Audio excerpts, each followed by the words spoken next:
নমস্কার, আমি তরুণ ঘোষ। একটা মানুষ কত আত্মঘাতী সিদ্ধান্ত নিতে পারে। আমরা ছোটবেলায় কালিদাসের গল্প শুনেছি, পড়েওছি। কথায় কথায় আমরা বলতাম নিজের পায়ে নিজে কুড়ুল মেরেছে। তো এগুলো কথা প্রসঙ্গে আসতো। তা এখন চাক্ষুষ দেখতে পাচ্ছি আন্তর্জাতিক দুনিয়ায় একটি দেশ, তার রাষ্ট্রনেতা একের পর এক ভুল সিদ্ধান্ত নিয়ে কিভাবে দেশটির 12টা বাজিয়ে দিচ্ছে না।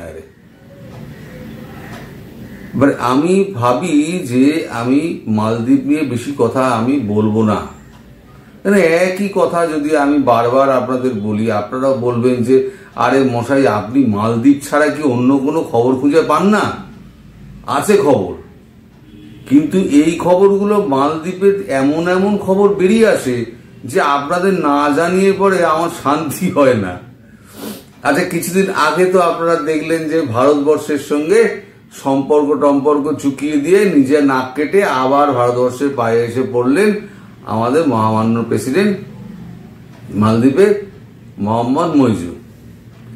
দেশে ফিরে তারপরে একটা সিদ্ধান্ত নিলেন, ইসরায়েলিদের মালদ্বীপে ঢোকা নিষিদ্ধ, কারণ প্যালেস্টাইনিদের পাশে দাঁড়াতে হবে। খুব ভালো কথা। এটা কিন্তু সংসদে কোনো আলোচনা হয়নি, যদিও একক মেজরিটি নিয়ে তিনি সংসদে বসেছেন, তবুও তার বিরুদ্ধে কিন্তু 16 না 18 জন বিরোধী দলের একটা পক্ষ রয়েছে যারা এই আলোচনার মধ্যে তারা অংশগ্রহণ করেনি, এবং এটা এটা প্রস্তাবটা টেবিল হয়নি। এটা একজন মালদ্বীপের একজন ওনার দলের এমপি, তিনি এই প্রস্তাবটা তোলেন। সেই প্রস্তাবের সমর্থনে উনি সঙ্গে সঙ্গে একটি বিল পাশ করে দেন। বিল পাশ করে দিয়ে তিনি ইসরায়েল পাসপোর্টকে ব্যান করে দেন। এই নিয়ে আমি ভিডিও করেছিলাম, আপনারা নিশ্চয়ই সেই ভিডিও দেখেছেন। যদি না দেখে থাকেন একটু পিছন দিকে গেলেই সেই ভিডিও পেয়ে যাবেন। এবং সেই সঙ্গে কিন্তু একটা ইউরোপ থেকে একটা প্রতিক্রিয়া এসেছিল যে ইসরায়েলের পাশে, আমি তখন বলেছিলাম ইসরায়েলের পাশে কিন্তু গোটা আমেরিকা এবং ইউরোপ দাঁড়িয়ে আছে। আজকে যদি গোটা আমেরিকা ইউরোপ যদি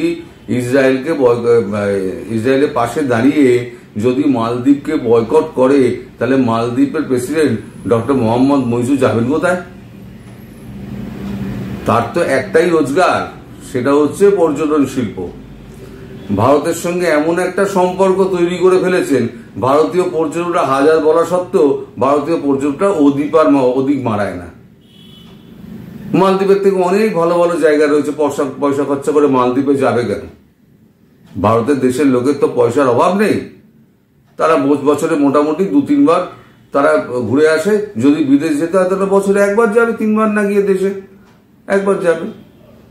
সে দুবাই হলো, ব্যাংকক হলো, পাটায়া, কত কাছাকাছি কত ভালো ভালো জায়গা রয়েছে, মালয়েশিয়া রয়েছে, ইন্দোনেশিয়া রয়েছে, প্রচুর জায়গা বালি রয়েছে, ঘুরে আসবে। মালদ্বীপে কোনো কিছু ঘোরার নেই, দেখার নেই, শুধু কতগুলো দোকানপাট আর সমুদ্র তট, আর কতগুলো হচ্ছে বদমাইশি করার জন্য কিছু কটেজ আছে। এই তো হচ্ছে মালদ্বীপ। তাদের শিল্প বলতে কি, শুধু মাছ, আর কিছু পাওয়া যায় না। লোকালি মাছ ছাড়া আর তাদের কোনো ওই জাতীয় উৎপন্ন বেচার মতো কোনো জিনিস নেই, তাদের সবই আমদানি করতে হয়। আর এখন যে অবস্থা মালদ্বীপে, এমনি পর্যটন শিল্প কিন্তু একেবারে ধস নেমে গেছে। ফলে মালদ্বীপের অবস্থা খুব খারাপ। মালদ্বীপ ভারতে এসেছিল, প্রেসিডেন্ট মইজু এসেছিলেন, এসে ডক্টর জয়শঙ্করের সঙ্গে আলোচনা করার সময় তিনি বলেছিলেন ভারতীয় কিছু পর্যটক পাঠাতে। জয়শঙ্করজি বলে দিয়েছেন এটা আমাদের পক্ষে সম্ভব না, কারণ আমরা পর্যটক পাঠানোর ব্যাপারে আমরা কোন রকম নির্দেশিকা জারি করিনি। ফলে ভারত আবার নির্দেশিকা জারি করে পর্যটকদের পাঠাবে, এটা কখনো করতে পারে না, কারণ ভারতের মধ্যে নাকি গলায়নি। এটা ভারতীয়বাসীদের একটা নিজস্ব সিদ্ধান্ত। সেই সিদ্ধান্তকে আমরা মর্যাদা দিতে চেষ্টা করি। ভারতবর্ষের সিদ্ধান্তের উপরে আমরা কোনো নাক গলাই না, পরিষ্কার করে দিয়েছেন। এইবারে কি হলো, আসল গল্পে ঢুকি। এইবারেতে উনি তো ইসরায়েলকে তো বন্ধ করে দিয়েছেন।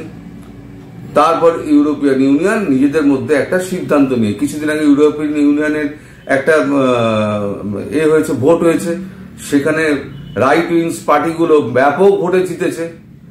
সেই নিয়েও একটা ভিডিও করেছি যে ফ্রান্সের প্রেসিডেন্ট ইমানুয়েল ম্যাক্রো এখন বলছেন যে সংসদ তাহলে ভেঙে দিয়ে আবার নতুন করে ভোট নেওয়া দরকার, কারণ দেশের মানুষ এখন মানে রাইট উইংদের দিকে ঝুঁকছে।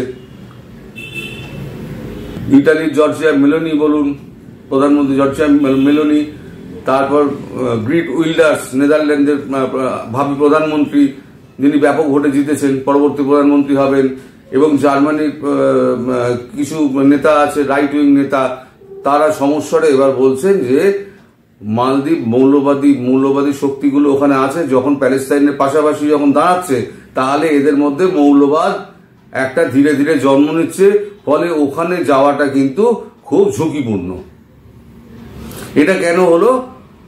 মালদ্বীপের বিরোধী পক্ষ যখন এই নিয়ে প্রচন্ড চেঁচামেচি শুরু করলো পার্লামেন্টে, তখন মালদ্বীপের প্রেসিডেন্ট মোহাম্মদ মইজু তিনি কি করলেন, ইউরোপিয়ান ইউনিয়নকে একটা চিঠি দিলেন যে আপনাদের সঙ্গে আমাদের কোনো শত্রুতা নেই, আপনারা আমাদের দেশে পর্যটক পাঠান, আমরা পর্যটনের ওপরেই আমরা নির্ভরশীল একটা দেশ, আমাদের পর্যটক পাঠান। এই বিলটা নিয়ে যখন ইউরোপিয়ান ইউনিয়নের টেবিলে যখন আলোচনা হয়, সেই সময়তে যারা রাইট উইং পার্টি আছে, তারা যারা ভোটে ব্যাপকভাবে ভোটে জিতেছে, তারা প্রতিবাদ করেছে যে যেহেতু প্যালেস্টাইনের পাশে দাঁড়াচ্ছে, প্রো প্যালেস্টাইন যেহেতু মালদ্বীপ, তাহলে এখানে মৌলবাদের একটা শিকড় কিন্তু রয়েছে, ফলে আমাদের দেশের লোকের সেখানে যাওয়াটা কিন্তু অত্যন্ত ঝুঁকিপূর্ণ, আমরা সেখানে যাব না। মজার কথা হচ্ছে, ইউরোপিয়ান ইউনিয়ন যখন এবার সরকারিভাবে জানাবার জায়গায় এসছে, এখন সরকারিভাবে জানায়নি, যতটুকু খবর আমরা পাচ্ছি হয়তো 2-1 দিনের মধ্যে সরকারিভাবে হয়তো ইউরোপিয়ান ইউনিয়ন জানিয়ে দেবে যে মালদ্বীপে তারা কোনো রকম পর্যটক পাঠাবার চিন্তা করছে না। এই যদি হয় তাহলে মালদ্বীপের ডক্টর মইজু এবার যাবেন কোথায়? একই তো পর্যটক নেই। ভারত তো 40% পর্যটক ভারত পাঠাতো, যা 60% পর্যটক আসতো সেটা হচ্ছে ইউরোপ, আমেরিকা, এই সমস্ত জায়গা থেকে। সে ইউরোপ আমেরিকাও যদি বসে যায়, পর্যটক যদি না পাঠায়, এই দেশটা কি হয় বলুন নাকি? এটা কালিদাস বলবেন একে, নাকি নিজের পায়ে নিজে কুড়ুল মারার লোকটার কথা বলবেন? কার কথা বলবেন আপনি? বাকি পৃথিবী ছেড়ে দিন, পৃথিবীতে মানে বদমাইশ বা ভালো সব রকমের লোকই রয়েছে, কিন্তু এরকম নিজের দেশকে নিজে ডোবানোর মতো মানুষ আমি কিন্তু এই প্রথম একটা দেখলাম। পাগলও আপন ভালো বোঝে যে কোনটা নিজের ভালো। যার এক কান কাটা সে রাস্তার একদিক দিয়ে যায়, যার 2 কান কাটা সে রাস্তার মধ্যিখান দিয়ে যাবে, যার কি আসে যায়। এখন ডক্টর মইজুর এখন মনে হচ্ছে আবার 2 কান কাটা হয়ে গেছেন, উনি রাস্তার মধ্যিখান দিয়ে হাঁটছেন। এবার কতবার যে উনি একেবারে লোকের দরজায় দরজায় ঘুরবেন, পর্যটক পাঠান এই করে তার দেশটাকে পুরো ভিখিরি অবস্থা করে দেবেন, আমি জানি না কোথায় গিয়ে এটা শেষ হবে।